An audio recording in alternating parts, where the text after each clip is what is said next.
FM News Talk 97.1. On demand audio. So I was watching your interview with Bret Baier the other day, and normally I don't like to ask presidential candidates, well, you were talking with another journalist, but you were talking with Bret Baier, and I thought you had a very interesting answer because he was asking where you stood where it came to immigration and immigration reform and amnesty, which I think that there are two different things. I mean, there are real reforms needed, but then when you consider what the president has done, that's executive amnesty. And Bret Baier had asked if you had modified or flipped your vote. And you had said a flip would be someone who voted on something and then did something different.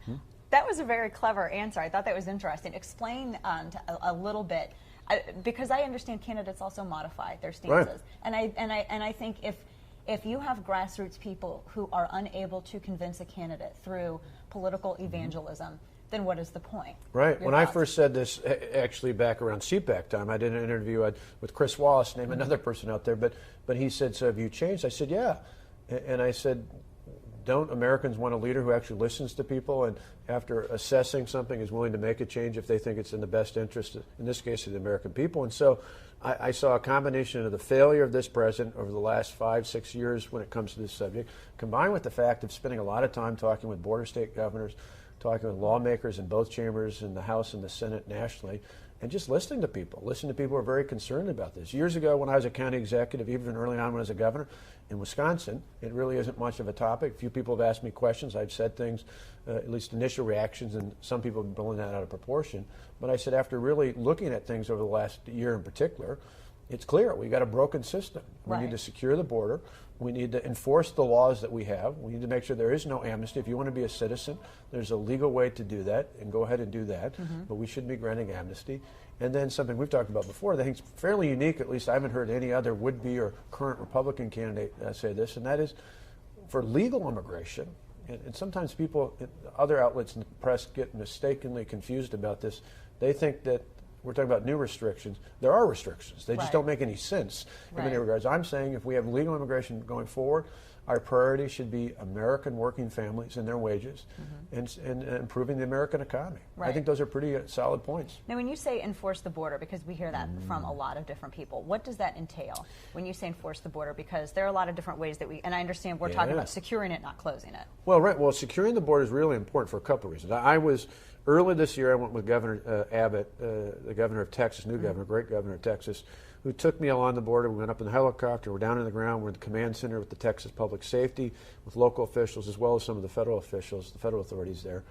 And more so than even being physically in the air, seeing the videos of what's happening, we have international criminal organizations penetrating our southern border. This isn't just, people think there's just a few people walking across to get to work. There are cartels pushing drugs, they're pushing firearms. The people they're pushing are overwhelmingly being trafficked. So this is a horrific problem. If this was happening at one of our water-based ports, we'd be sending in the Coast Guard and eventually the Navy to protect the sovereignty of the United States. This is a safety, a security, and a sovereignty issue out there. To me, the answer to it, the federal government's going to have to invest not just in infrastructure, but in technology and personnel. About a week and a half ago, I was in Israel. They have something like a 500-mile fence. When they put it up, over 90% reduction in terms of their terrorist bombing-related activities, things of that regard, that had been a threat on the state of Israel. It went down. It dramatically improved their quality of life. That's a small country compared to the United States. If they can secure the areas that they're talking about and keep that area safe, there's no reason why we can't do the same thing.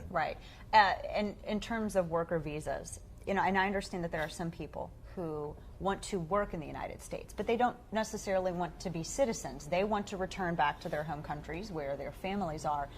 And the problem is that I see is that we have a breakdown in the infrastructure that you mentioned. We don't have an apparatus in place that can actively monitor and track and even deal with the existing backlog that we have. And for instance, when I think of 9/11, that began as a visa issue. I mean, student visas, which are a whole other issue. We have 6,000 people here on student visas. We have no idea where they are. How do we begin to address that problem? Well, again, you're right. We've got a fundamentally broken system. People think this issue is all about dealing with one end of the spectrum versus saying, no, we got to fix things in the front end.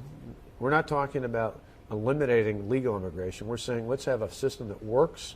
Let's have a system that works to the point of not just people coming in, but works in the way that we're effectively able to knowing who's in, who's out.